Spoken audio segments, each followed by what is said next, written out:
안녕하십니까. 구독하면 돈 버는 채널입니다. 오늘은 투자보다 더 근본적인 얘기를 해보려고 하는데, 우리가 살고 있는 세상의 구조, 자본주의에 대해 얘기해 볼까 합니다. 자본주의라는 구조를 알아야 하는 이유는 좀 심오하면서도 단순한데요. 이 시스템이 나를 풍요롭게 만들어 줄 수 있기도 하지만 동시에 나를 영원히 만족하지 못하는 쳇바퀴에 가둬버릴 수도 있기 때문이에요. 그러니까 쉽게 말해서 알면 이용할 수 있는데 모르면 당할 수밖에 없다는 거죠. 어쩌면 투자보다 더 중요할 수도 있는 자본주의에 대해 말씀드려 보겠습니다. 우선 저희가 살고 있는 자본주의 세상은 집단 최면에 가까운 상태이긴 합니다. 경제의 중심이라고 할 수 있는 화폐나 신용은 사실 종이 조각이나 데이터상의 숫자에 불과하거든요. 원래 돈은 금과 연결이 되어 있었는데 이게 1971년에 완전히 끊어지면서 사실 우리가 사용하는 돈은 그냥 종이가 됐고 아무런 가치가 없어요. 그리고 지금은 그 종이를 데이터상의 숫자로 바꿔서 사용하면서 돈의 양은 기하급수적으로 늘어나기 시작했죠. 결국에 가치가 없는 걸 가치가 있다고 믿으면서 그걸로 물가 상승을 유발시키고 빈부격차를 만들고 있는 거라고 할 수 있는 겁니다. 자본이 자본을 낳는 속도를 절대로 노동이 따라잡을 수 없는 구조가 만들어진 거고, 노력하면 부자가 될 수 있다는 능력주의 서사는 어쩌면 이 시스템을 굴려주는 강력한 체면술인 거예요. 빈부격차가 필연적으로 발생할 수밖에 없는 이유는 돈이 가치 있는 무언가랑 연결이 안 되어 있으니까 마음대로 찍어낼 수 있는 거고, 그럼 돈의 양이 많아지면서 비교적 희소한 자원의 가격은 상승하겠죠. 그럼 자산을 가진 사람은 이 구조의 혜택을 전부 다 받아갈 수 있지만, 자산을 갖고 있지 않은 사람은 가만히 있었는데 시스템 때문에 계속해서 가난해지는 겁니다. 이렇게 되면 노동의 가치가 무시받고 또 실제로도 낮아지고 있는데, 그 이유가 새롭게 발행한 돈을 먼저 갖는 쪽이 물가나 자산의 가격이 오르기 전에 그걸 가질 수 있기 때문인데, 노동을 제공하고 월급을 받아가는 사람은 새롭게 발행된 돈이 가장 늦게 닿는 사람이에요. 그러니까 이미 돈이 다 풀려서 자산이나 물가가 오른 상황에서 월급이라는 형태로 노동의 대가를 받아봤자 따라잡을 수 없는 거죠. 이게 근본적으로 자본주의 시대에서 월급으로 부자가 될 수 없는 이유입니다. 모두가 아무런 가치가 없는 종이 조각을 신으로 모시면서 환상에 빠져 살아가는 게 현대의 자본주의라는 주장의 근거는 이 정도가 되겠고, 실제로도 맞는 말이기도 합니다. 그래서 그런지 모든 게 가격표 하나로 결정되죠. 비싸면 좋은 거고 싸면 별로인 게 돼서 사람들은 명품이나 비싼 차를 좋아하고 또 그걸 사용하는 사람을 우러러 봐주는 거예요. 물질 만능주의라고 하죠. 자본주의는 빈부격차를 필연적으로 만들어내고 사람들을 물질 만능주의에 빠지게 해요. 이제 반대로 자본주의가 환상이 아니라 인간을 풍요롭게 만들어주는 최고의 수단이라는 입장도 살펴보겠습니다. 그리고 우리는 여기서 나오는 것들을 이용할 줄 알아야 돼요. 우선 자본주의는 인간의 이기심을 가장 잘 이용한 구조입니다. 인간의 본성을 부정하지 않고 혁신의 동력으로 치환할 수 있는 최고의 수단이 자본주의라는 거죠. 빌 게이츠나 일론 머스크, 제프 베이조스 같은 사람들이 세상을 바꾸는 기술을 내놓고 혁신을 만드는 이유는 저희 모두를 위해서가 아니라 본인의 이익을 위해서예요. 그러니까 모든 인류를 위해서가 아니라 나의 이득을 위해서 혁신을 내놓는 겁니다. 그리고 그렇게 할 수 있는 근본적인 이유는 인간의 이기심 때문이라는 거죠. 이걸 부정하시면 안 되는 게, 이기심은 인간의 본성이고 우리 조상을 살아남게 해준 가장 원초적인 본능인 겁니다. 인간에게 이기심이라는 본능이 없었으면 인류는 살아남지 못했을 겁니다.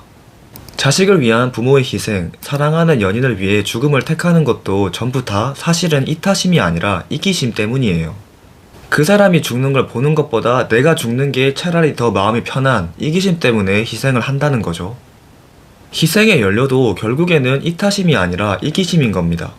내 마음이 우선되는 거니까요.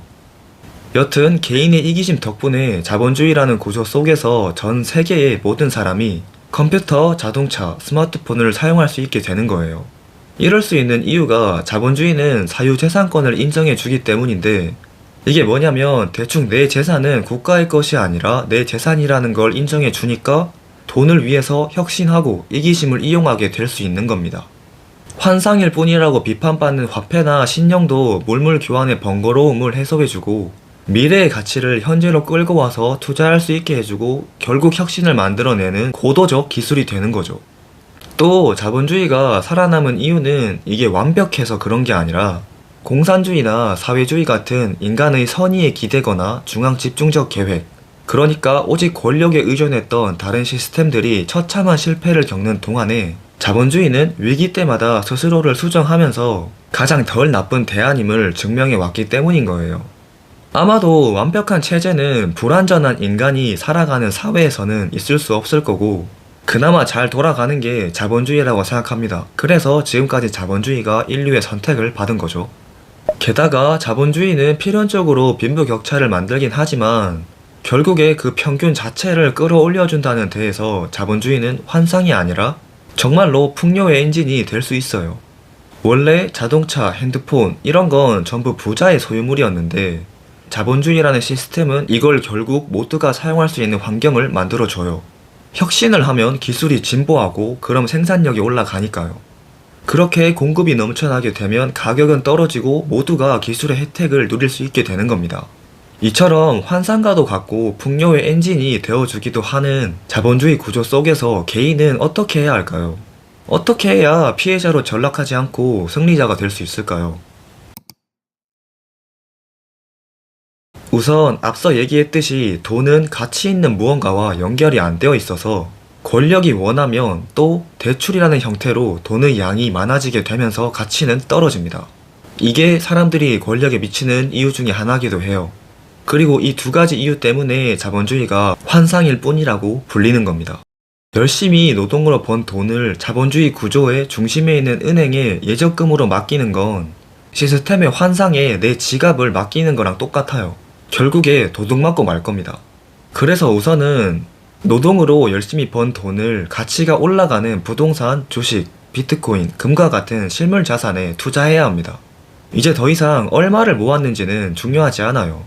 내 자산이 물가 상승률을 이겼는지가 중요한 겁니다.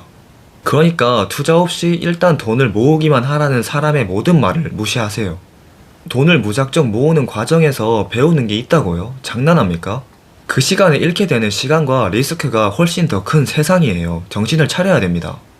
인류가 사고가 날까봐 무서워서 배와 비행기, 자동차를 사용 안 했다고 생각해 보세요.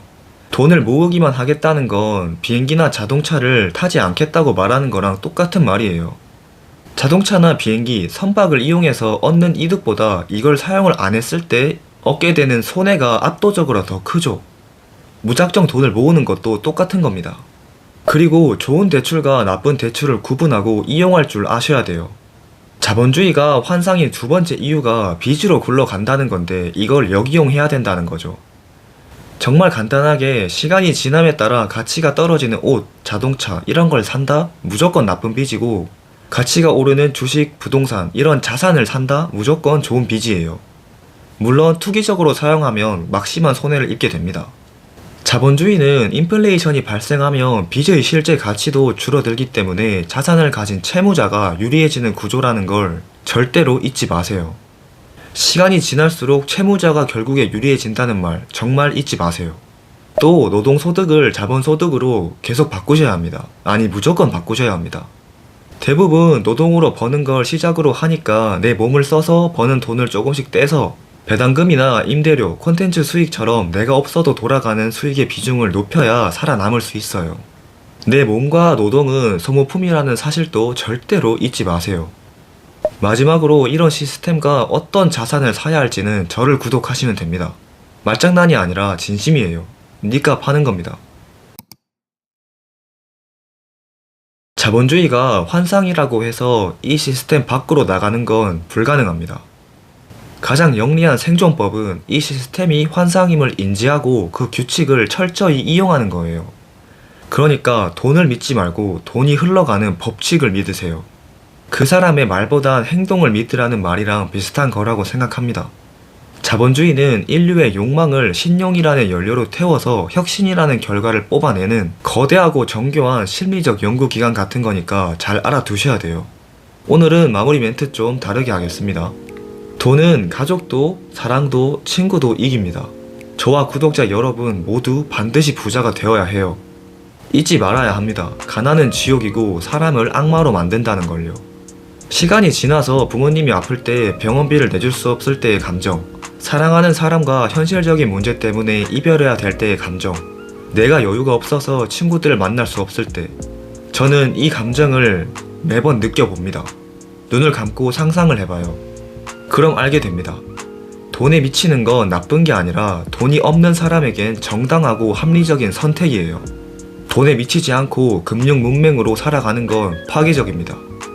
오늘도 시청해주셔서 감사합니다. 좋은 하루 되세요. 내용 중에 궁금한 내용이 있거나 질문 사항이 있으시다면 댓글로 알려주세요.